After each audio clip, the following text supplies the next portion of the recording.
Okay so हम लोगों ने देखा कि क्या बोलते हैं एफी जो है एफी कॉपर सल्फेट के साथ जब इन लोगों ने रिएक्शन किया तो हमें मिला आयरन सल्फेट और कॉपर को इसने डिस्प्लेस कर दिया, इसलिए इसको हम लोग बोल रहे हैं डिस्प्लेसमेंट रिएक्शन।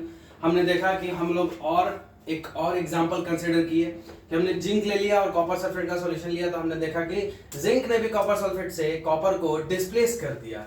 ठीक है, ठीक उसी प्रकार से अगर हम लोग लेड ले लेते हैं, पीबी पीबी भी अगर हम लोग लेते हैं, लेड भी लेते हैं, और अगर कॉपर क्लोराइड का सॉल्यूशन है, किसका, कॉपर क्लोराइड का अगर सॉल्यूशन है, ठीक है, तो ये भी क्या करेगा, PbCl2 बनाएगा, PbCl2 बना देगा और फिर क्या करेगा, PbCl2 बनाने के बाद कॉपर को वहां से डिस्प्लेस कर देगा। तो हम लोग देख रहे हैं एक चीज हम लोग यहाँ पे बोल सकते हैं कि डिस्प्लेसमेंट रिएक्शन में एक चीज हम लोग बताया कि ताकतवर जो होगा, जो भी ताकतवर होगा, जैसे कि आयरन, जिंक, लेड, ये सब क्या है, कॉपर से ताकतवर है, कॉपर से ताकतवर है, तभी तो इसको बाहर निकाल दे रहा है और इसके साथ जुड़ के एक नया कंपाउंड का फॉर्मेशन कर दे रहा है। जिंक कॉपर सल्फेट में से कॉपर बाहर निकालता है, जिंक का सल्फेट बना देता है। पीबी जो है, लेड जो है कॉपर क्लोराइड के सॉल्यूशन में से क्या होता है, क्लोरीन के साथ मिलकर लेड क्लोराइड बना देता है और फिर कॉपर को डिस्प्लेस कर देता है। इसका मतलब हम लोग ये बोल सकते हैं कि जिंक जो है, लेड जो है, एफी जो है, वो कॉपर से ज्यादा रिएक्टिव है, तभी तो वो इन सॉल्यूशंस में से क्या बोलते हैं, कॉपर को रिप्लेस कर दे रहा है, डिस्प्लेस कर दे रहा है, बोले तो उन लोग डिस्प्लेस कर दे रहे हैं।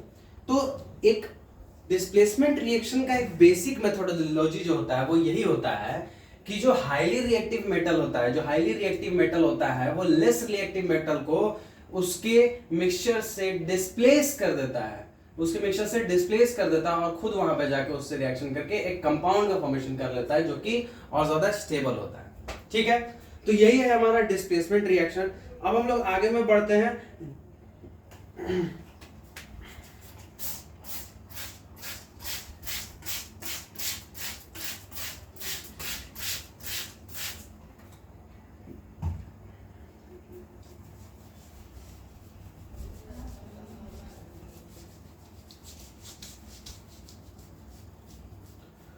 तो हम लोगों ने अब तक जो पढ़ा है वो पढ़ा है कॉम्बिनेशन रिएक्शन, हमने पढ़ लिया। हमने उसके बाद फिर और क्या पढ़ा, डिस्प्लेसमेंट डिकम्पोजिशन रिएक्शन हमने पढ़ लिया। फिर हमने अभी क्या डिस्प्लेसमेंट रिएक्शन पढ़ा, हमने एंडोथर्मिक रिएक्शन, एक्सोथर्मिक रिएक्शन, ये सब भी हम लोग कुछ कुछ पढ़े। तो अब हम लोग जो पढ़ने जा रहे हैं वो है इसी का डिस्प्लेसमेंट का एक हायर वर्जन। ठीक है, इसको बोलते हैं डबल डिस्प्लेसमेंट रिएक्शन। ठीक है, तो हम लोग अब डबल डिस्प्लेसमेंट रिएक्शन पढ़ेंगे इसके जस्ट बाद। बहुत आसान है इसका, अगर थोड़ा सा खुले माइंड से सोचोगे तो बहुत आसान है, तुरंत समझ में आ जाएगा। ठीक है, तो जो हमारा next type of chemical reaction आने वाला है वो है डबल डिस्प्लेसमेंट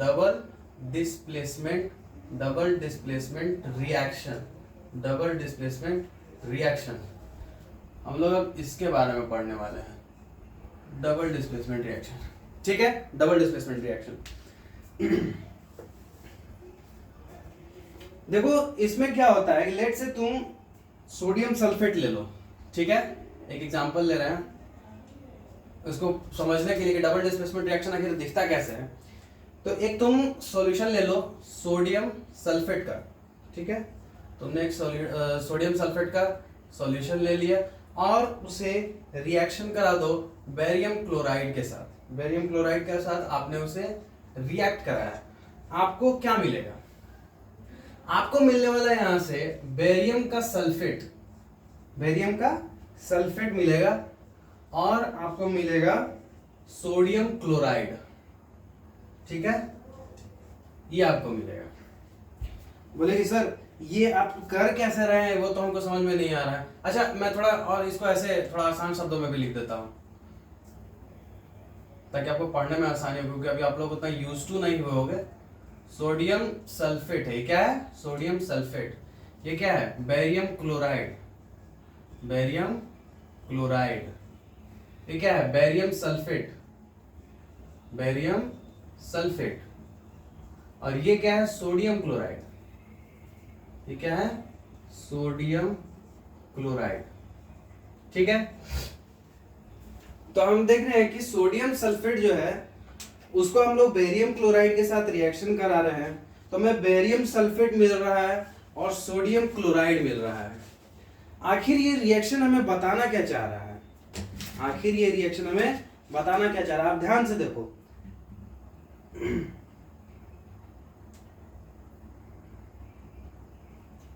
आप देख रहे हो इसमें, देखो सोडियम सल्फेट था, ये बेरियम क्लोराइड था। यहां पे देखो रिएक्शन जब हुआ होगा तो क्या हुआ होगा, सोडियम जो है अटैक किया होगा क्लोरीन पे, और बेरियम जो है वो अटैक किया होगा सल्फेट पे। याद करो पिछला वाला डिकम्पोजिशन रिएक्शन में क्या होता था, यहां पे एक एलिमेंट होता था, यहां पे कंपाउंड होता था, और फिर जाके वो डिस्प्लेस कर देता था, और वो एलिमेंट जो है इस कंपाउंड में से जो इलेक्ट्रोनेगेटिव एलिमेंट होता था उसके साथ कंबाइन होके एक नया कंपाउंड का फॉर्मेशन करता था। लेकिन यहाँ पे क्या हो रहा है, ये भी एक कंपाउंड है, ये भी कंपाउंड है। क्या हो रहा है बस कि जो जिसके साथ मोस्ट स्टेबल है, जैसे सोडियम क्लोराइड के साथ जो NaCl जो बनेगा ये ज्यादा स्टेबल स्ट्रक्चर है, सोडियम सल्फेट से सोडियम क्लोराइड ज्यादा स्टेबल है। देखो अंत में क्या होना है, देखो कोई भी रिएक्शन हो रहा है, कोई भी रिएक्शन हमारे पृथ्वी पे हो रहा है, वो उसका एक ही मकसद है, केवल एक ही मकसद है, टू गेन स्टेबिलिटी। याद रखना, पूरे का पूरा रिएक्शन जितना भी हो रहा है is always to become more stable. ठीक है, तुम पढ़ाई क्यों करना चाह रहे हो, ताकि तुम अपने लाइफ में ज्यादा से ज्यादा स्टेबल हो जाओ। कुछ समय बाद शादी होगा, क्यों, स्टेबिलिटी गेन करने के लिए लाइफ में। समझ आ रहा है। ठीक उसी प्रकार से सोडियम सल्फेट था, बेरियम क्लोराइड था, ये इंडिविजुअली स्टेबल हैं, लेकिन जब आपस में इनको मिक्स करेंगे तो क्या होगा, सोडियम अगर क्लोरीन के साथ रिएक्शन करके अगर सोडियम क्लोराइड बना दे तो वो ज्यादा स्टेबल होगा, तो उसने सोडियम क्लोराइड बना लिया। ठीक उसी प्रकार से बेरियम जो है सल्फेट के साथ रिएक्शन करके barium sulphate more stable structure compound है, तो ये बन गया बेरियम सल्फेट बन गया और सोडियम क्लोराइड बन गया। तो आप देख रहे होंगे यहाँ पे सोडियम जो है यहां से क्या बोलते हैं, बेरियम को डिस्प्लेस कर रहा है, और ये बेरियम जो है यहां से सल्फेट को डिस्प्लेस कर रहा है। देख रहे हैं, दोनों में डिस्प्लेसमेंट हो रहा है, दोनों कंपाउंड में। इसी वजह से हम लोग इसको डबल डिस्प्लेसमेंट रिएक्शन बोलते हैं, और कोई बात नहीं। इसलिए इसको क्या बोलते हैं, डबल डिस्प्लेसमेंट रिएक्शन बोलते हैं। ठीक है,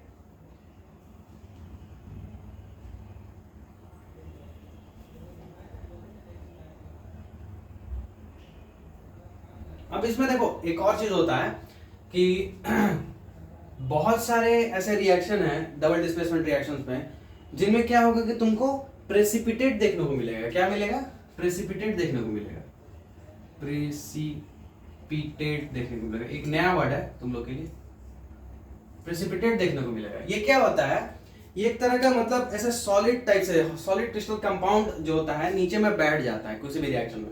जैसा मान लो कि तुम्हारे पास एक टेस्ट ट्यूब था, ठीक है, ये एक टेस्ट ट्यूब था, इस टेस्ट ट्यूब में तुमने रखा था सोडियम सल्फेट को रखा था। ध्यान से समझना, इसमें तुम क्या रखे हो, सोडियम सल्फेट डाल के रखे हो, सोडियम सल्फेट डाल के रखे हो, और फिर तुम क्या किए, इसमें तुम एक और तुम्हारे पास सॉल्यूशन था, इसमें तुम्हारा एक और सॉल्यूशन था, ठीक है, इसमें तुम्हारा एक और सॉल्यूशन था तुम्हारे पास, वो था तुम्हारा बेरियम क्लोराइड, BSK। तब होगा क्या, दोनों को मिक्स करोगे तो मिक्स होने के बाद ये जो बेरियम सल्फेट जो बनेगा, ये कंपाउंड जो बनेगा, ये एक तरह का प्रेसिपिटेट बनेगा। ध्यान से देखो क्या कर रहे हैं हम लोग, सोडियम सल्फेट था उसमें हम लोग बेरियम क्लोराइड मिला रहे हैं, यही ना कर रहे हैं। तो ये करने से क्या होगा, एक इनसॉल्युबल सब्सटेंस फॉर्म होगा, यही प्रेसिपिटेट इसको बोलते हैं, precipitate. These are insoluble substance, यही बनते हैं। तो ये जो बेरियम सल्फेट है ना, ये प्रेसिपिटेट होता है।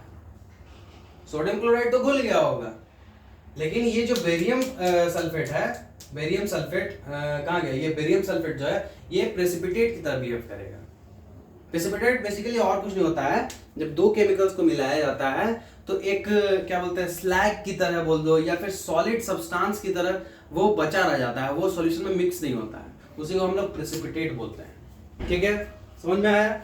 तो डबल डिस्प्लेसमेंट रिएक्शन इसी को बोलते हैं, जहां पे क्या होता है, आयंस का एक्सचेंज होता है रिएक्टेंट साइड में, ठीक है।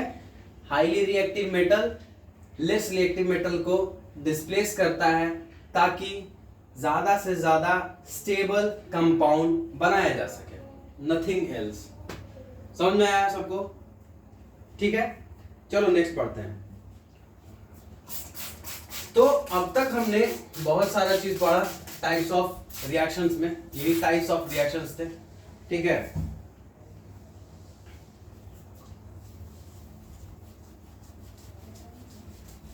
अब हम लोग देखेंगे कि जो रिएक्शंस हो रहे हैं, ये जो जितने भी तरह के रिएक्शंस हमको देखने को मिल रहे हैं, इसमें और क्या क्या चीज कॉमन है। जैसे अब तक हमने क्या पढ़ा, अब तक हमने पढ़ा कि इसमें टाइप्स ऑफ केमिकल रिएक्शंस में कि हम लोगों के पास कितने प्रकार के हुए।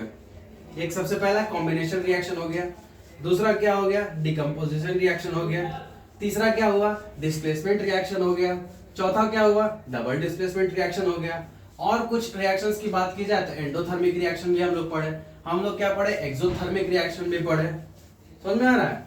तो अब तक हमने इतना चीज कवर किया, ठीक है, टाइप्स ऑफ केमिकल रिएक्शंस में। अब हम लोग देखेंगे कि जो केमिकल रिएक्शंस हो रहे हैं, ठीक है, उसमें हो क्या रहा है। जैसे कि मान के चलो एक सिंपल सा एग्जांपल हम लेते हैं, अकॉर्डिंग टू एनसीईआरटी लेते हैं हम लोग कि मान लो कि तुम्हारे पास कॉपर का पाउडर है, कॉपर का पाउडर है और उसको तुम लोग जलाते हो। जलाने का मतलब ऑक्सीजन से रिएक्ट कराना। तो अगर तुम्हारे पास कॉपर का पाउडर है, उसको तुम जलाते हो तो तुमको क्या मिलेगा, यहाँ पे कॉपर का ऑक्साइड मिलेगा। सिंपल सा बात है, ठीक है। और लेट से एक और तुम्हारे पास एग्जांपल अगर दे दें कि मान लो कि तुम्हारे पास कॉपर का ऑक्साइड है, ठीक है, कॉपर का ऑक्साइड है और उसको तुम लोग हाइड्रोजन के साथ रिएक्ट कराते हो, ठीक है, जलाते हो, हाइड्रोजन के साथ तुम उसको जलाते हो, तो तुम्हें मिलेगा कॉपर अलग हो जाएगा और तुम्हारा H2O मिल जाएगा, ठीक है। अब ध्यान से देखो, इस चीज को ध्यान से देखना। यहां पे एक चीज तुमको देखने को मिल रहा होगा कि in this reaction, in topmost reaction, in reaction number 1, you can see there is addition of oxygen is being done in the reactant side, addition of oxygen in the reactant side, addition of oxygen in the reactant side, so it will be called oxidation, it will be called oxidation reaction। ये क्या हो गया, oxidation reaction हो गया। और उसके बाद फिर कॉपर ऑक्साइड का, इसमें देख रहे हो कॉपर ऑक्साइड का यहाँ पे हमारे पास है कंपाउंड, और यहाँ पे हम लोगों ने हाइड्रोजन के साथ इसको रिएक्ट कराया है। So addition of hydrogen in the reactant side is known as reduction reaction.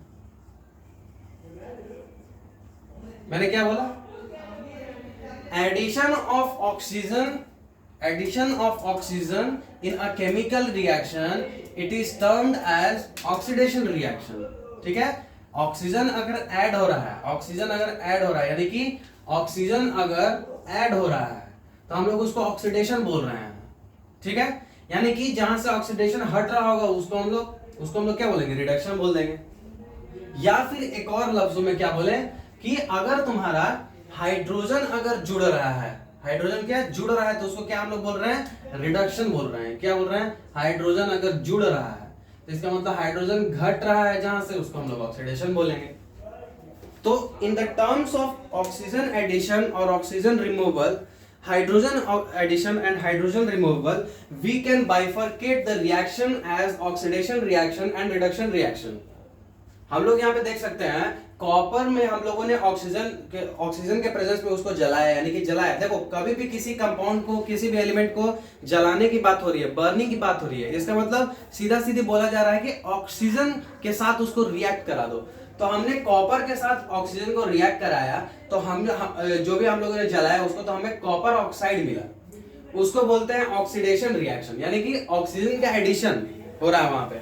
ठीक उसी प्रकार से कॉपर ऑक्साइड था, हमने यहाँ हाइड्रोजन को ऐड किया तो हमें कॉपर मिला प्लस में H2O मिला, इसको बोलते हैं रिडक्शन रिएक्शन, ठीक है। अब देखो ये तो हुआ ऑक्सीजन के टर्म्स में।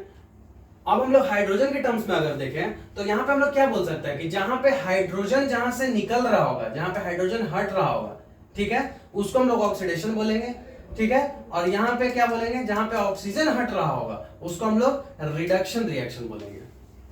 किसी को कोई दिक्कत तकलीफ, किसी के पेट में दर्द तो अभी बता दो भाई। चल, तो यानी कि हम लोगों ने ऑक्सीडेशन और रिडक्शन समझ लिया। ऑक्सीडेशन किसको बोलेंगे, when there is gain of oxygen, where then जब रिएक्टेंट साइड में ऑक्सीजन जुड़ेगा तो उसे हम लोग ऑक्सीडेशन बोलेंगे। और रिडक्शन किसको बोलेंगे, जब हमारा हाइड्रोजन जुड़ेगा रिएक्टेंट साइड में तो उसको हम लोग रिडक्शन रिएक्शन बोलेंगे। अब यहाँ पे एक और चीज आता है कि ऑक्सीडाइजिंग एजेंट, ऑक्सीडाइजिंग एजेंट, और एक और होता है रिड्यूसिंग एजेंट, ठीक है। ऑक्सीडाइजिंग एजेंट और रिड्यूसिंग एजेंट किनको बोलेंगे, देखो यहां पे हम लोग क्या बोल रहे हैं, ऑक्सीडाइजिंग एजेंट किसको बोलते हैं, ठीक है। ऑक्सीडाइजिंग एजेंट किसको बोलते हैं, जो खुद का ऑक्सीजन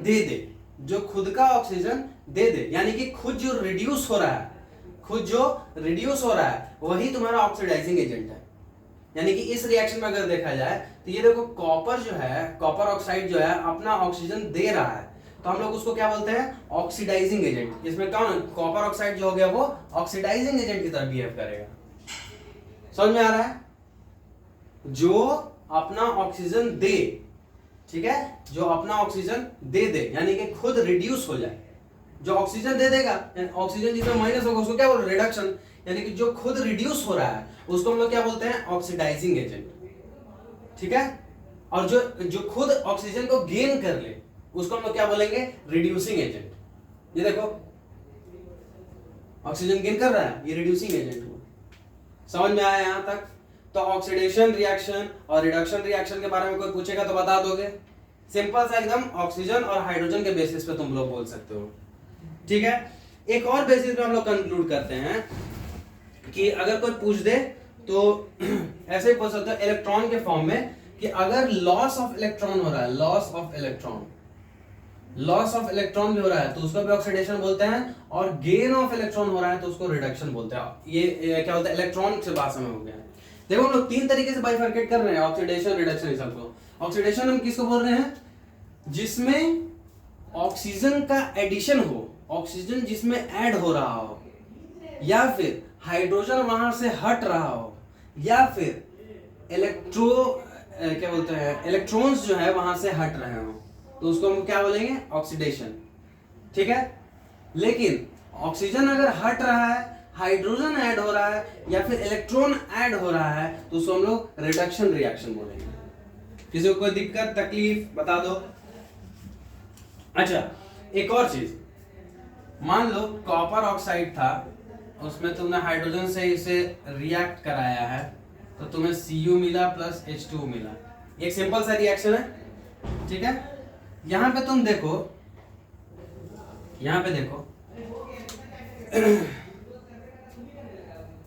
कॉपर से ऑक्सीजन रिमूव हो रहा है, दिख रहा है। और हाइड्रोजन में ऑक्सीजन जो है वो गेन हो रहा है, दिख रहा है। कॉपर में ऑक्सीजन रिड्यूस हो रहा है, मतलब कॉपर जो है अपना ऑक्सीजन दे रहा है, कॉपर जो है अपना ऑक्सीजन क्या कर रहा है, ये कॉपर अपना ऑक्सीजन दे रहा है। तो इसका मतलब क्या हो रहा है, यहाँ पे रिडक्शन हो रहा है।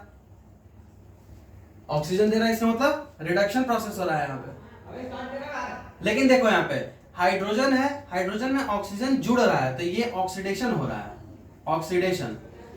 तो एक ही रिएक्शन में जब रिडक्शन भी हो, एक ही रिएक्शन में जब ऑक्सीडेशन भी हो, तो ऐसे रिएक्शन को हम लोग रेडॉक्स रिएक्शन बोलते हैं। क्या बोलते हैं, रेडॉक्स रिएक्शन बोलते हैं। रेडॉक्स रिएक्शन क्या है, ऐसा क्या बोलते हैं, कोई भी केमिकल रिएक्शन जिसमें रिडक्शन और ऑक्सीडेशन दोनों साइमल्टेनियसली हो, उसे हम लोग क्या बोलते हैं, रेडॉक्स रिएक्शन बोलते हैं, ठीक है।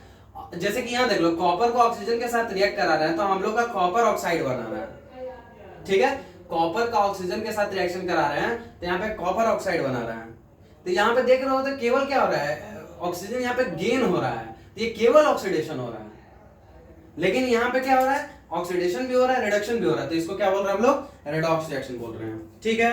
रेडॉक्स रिएक्शंस के और क्या उदाहरण हो सकते हैं, जैसे कि मान लो एज पर एनसीईआरटी और कुछ एग्जांपल्स ले लेते हैं हम लोग। जैसे जिंक का ऑक्साइड है, उसको कार्बन के साथ रिएक्ट कराया जा रहा है तो हमें Zn प्लस CO मिल रहा है। ठीक उसी प्रकार एक और हम लोग एग्जांपल लेते हैं, MnO2 यानी कि मैंगनीज ऑक्साइड प्लस 4HCl वो हमको देता है MnCl2 plus 2H2O plus Cl2। ठीक है, अब देखो इस ध्यान से देखो, जिंक का यहाँ पे इस पहले वाले इक्वेशन में ध्यान दो, एकदम सब कॉन्सेंट्रेट यहाँ पे करेगा, सबको यहाँ पे बोर्ड पे चलो आप। जिंक ऑक्साइड का हम लोग, जिंक ऑक्साइड में यहाँ पर रिमूवल ऑफ ऑक्सीजन होता है, देख रहे हो, यहाँ से जिंक जो है अपना ऑक्सीजन रिमूव कर रहा है और यहाँ पे कार्बन जो है ऑक्सीजन गेन कर रहा है। तो देख रहे हो यहाँ क्या बोलते हैं, यहाँ पे रिमूव हो रहा है तो रिमूव को क्या बोलते हैं, रिडक्शन। यहाँ पे गेन हो रहा है ऑक्सीजन का, यानी इसको क्या बोलेंगे, ऑक्सीडेशन। तो रिडक्शन भी हो रहा है, ऑक्सीडेशन भी हो रहा है, तो इसको क्या बोलेंगे, रेडॉक्स रिएक्शन बोलेंगे। ठीक है, उसी प्रकार से देखो MnO2 का ऑक्सीजन यहाँ पे हट रहा है, देखो MnCl2 में कन्वर्ट हो गया, दिख रहा है। और HCl में क्या हो रहा है, HCl छोड़ो, MnO2 जो है वो क्या हो रहा है, MnCl2 में कन्वर्ट हो रहा है। तो यहाँ पे क्या हुआ, रिमूवल ऑफ ऑक्सीजन हुआ ना, ठीक है। और ऑक्सीजन फाइनली देखो यहाँ पे क्या हो जा रहा है, हाइड्रोजन उसको मिल जा रहा है, हाइड्रोजन का एडिशन क्या होता है, रिडक्शन होता है। तो यानी कि ऑक्सीडेशन भी हो रहा है, रिडक्शन भी हो रहा है यहाँ पे भी। तो वापस ये रेडॉक्स रिएक्शन का एक एग्जांपल हो गया। तो रेडॉक्स रिएक्शन का एक सिंपल सा अपने दिमाग में ऐसे मतलब फिगर समझा, मतलब बना लो कि जब रिडक्शन और ऑक्सीडेशन साइमल्टेनियसली किसी भी एक केमिकल रिएक्शन में हो तो वैसे रिएक्शंस को हम लोग रेडॉक्स रिएक्शन बोलते हैं। ठीक है, यहां तक क्लियर, किसी को कोई दिक्कत तकलीफ पेट में दर्द नहीं होना चाहिए। चल हम लोग अब आखिरी पड़ाव पर पहुंच चुके हैं, बहुत ही मजेदार। अब हम लोग पढ़ते हैं टॉपिक। अच्छा, मान लो कि तुम्हारे घर पे जो खाना बनता है, मम्मी तो खाना बनाती है, ठीक है, उस खाने को, अच्छा एक मिनट उस पर नहीं पढ़ते हैं। मान लो कि तुम्हारे घर में कोई क्या बोलते हैं गाड़ी होगा पड़ा हुआ, ठीक है, और उसको पापा तुम्हारी यूज नहीं करते होंगे, और वो मान लो कि बाहर में धूल खा रहा होगा, बरसात झेल रहा होगा, ठीक है, ऐसे ऐसे परिस्थितियां झेल रहा होगा। तो कुछ समय बाद क्या होगा, तुमको उस गाड़ी में क्या देखने को मिलेगा, अपने सोचो क्या देखने को मिलेगा। एक बेसिक सा चीज तुम देखने को मिलेगा कि कुछ समय बाद जितने भी लोहे के पार्ट्स होंगे ना, जितना भी लोहा का पार्ट्स होगा जो कि एक्सपोज्ड होगा, जिसमें मतलब क्या बोलते हैं, जो कि पेंट उंट नहीं किया होगा, उसमें क्या होगा, रस्ट पकड़ लेगा। समझ में आ रहा है, उसमें क्या होगा, रस्ट पकड़ लेगा। अगला जो टॉपिक जो हम लोग पढ़ने वाले हैं उसी से रिलेटेड है, उसका नाम है कोरोजन। क्या नाम है, कोरोजन। ठीक है, तो हम लोग कोरोजन पढ़ेंगे। कोरोजन एक्चुअली है क्या, देखो ध्यान से समझना। किसी भी एलिमेंट को, किसी भी सब्सटेंस को अगर तुम ह्यूमिडिटी मतलब ऐसे एटमॉस्फेयर में, ह्यूमिड एयर में एक्सपोज करके ऐसे छोड़ दोगे, ह्यूमिड एयर मतलब जिसमें मॉइस्चर प्रेजेंट हो, ठीक है, मॉइस्चर प्रेजेंट होना चाहिए। तो किसी भी सब्सटेंस को, ठीक ना, कभी भी तुम किसी भी सब्सटेंस को अगर तुम ऐसी एटमॉस्फेयर में छोड़ दोगे, किसी भी सब्सटेंस को कोई भी सब्सटेंस है, ठीक ना, मेटालिक सब्सटेंस, और उसको तुम मान लो कि ऐसे छोड़ दे रहे हो, एक्सपोज कर दे रहे हो, एक्सपोज टू एटमॉस्फेयर, एटमॉस्फेयर में एक्सपोज कर रहे हो, तो क्या होगा, वहां पे कोरोजन होगा। क्या होगा, कोरोजन हो जाएगा, कोई भी कोरोजन। जैसे कि एग्जांपल्स में क्या है, एग्जांपल्स हम लोग कंसीडर करते हैं, जैसे कि सबसे पहला, जैसे मान लो कि सिल्वर ले लो, Ag सिल्वर, ठीक है, सिल्वर को अगर तुम क्या बोलते हैं कुछ समय के लिए बारिश में ऐसे भिगा दो या मॉइस्चर के कांटेक्ट में रखो, तो क्या होगा, ब्लैकिश, ठीक है, ब्लैकिश, थोड़ा ब्लैकिश हो जाएगा वो। क्या होगा, उसमें कोरोजन के प्रोसेस के थ्रू गुजरने लगेगा।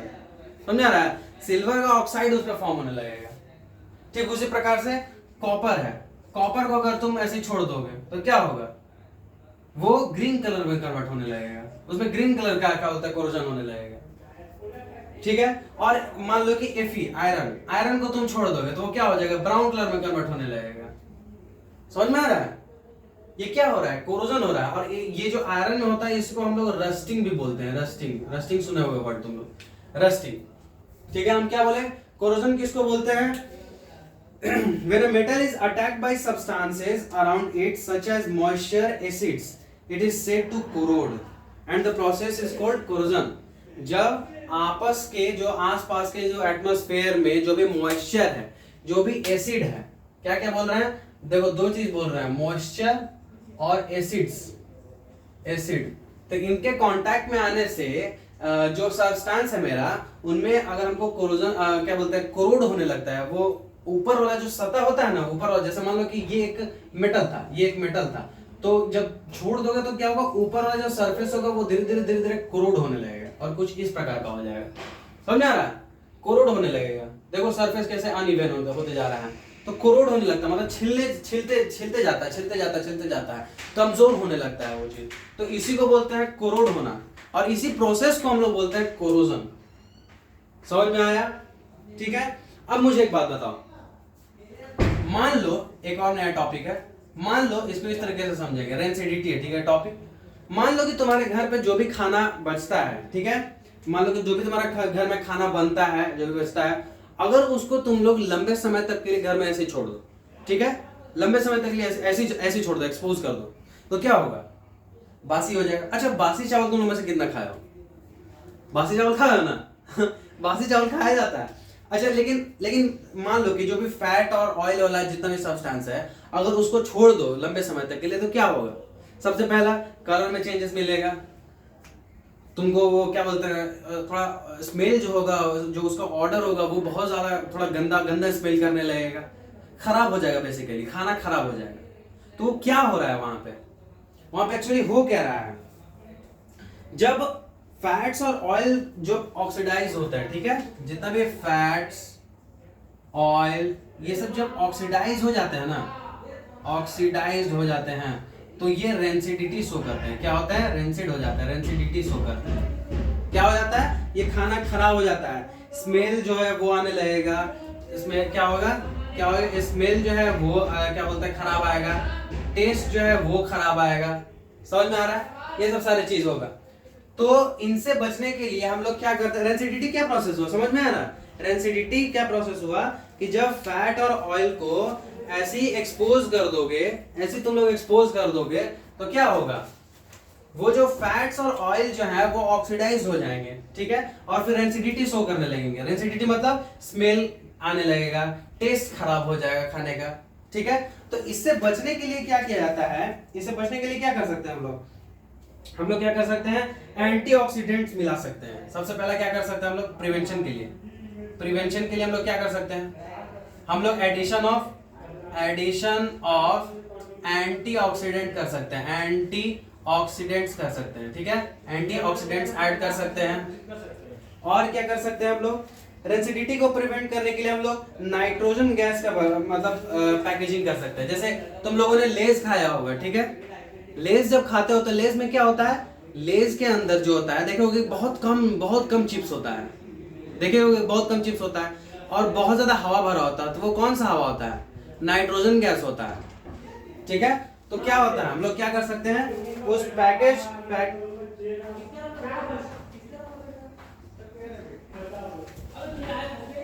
हम लोग क्या कर सकते हैं, पैकेज्ड बाय नाइट्रोजन गैस हम लोग फिल करके उसको बचा सकते हैं। और क्या कर सकते हैं हम लोग, एक देखे होगा जो मोस्ट कॉमन जो बहुत ज्यादा फॉलो किया जाता है वो क्या होता है, कीपिंग इन रेफ्रिजरेटर।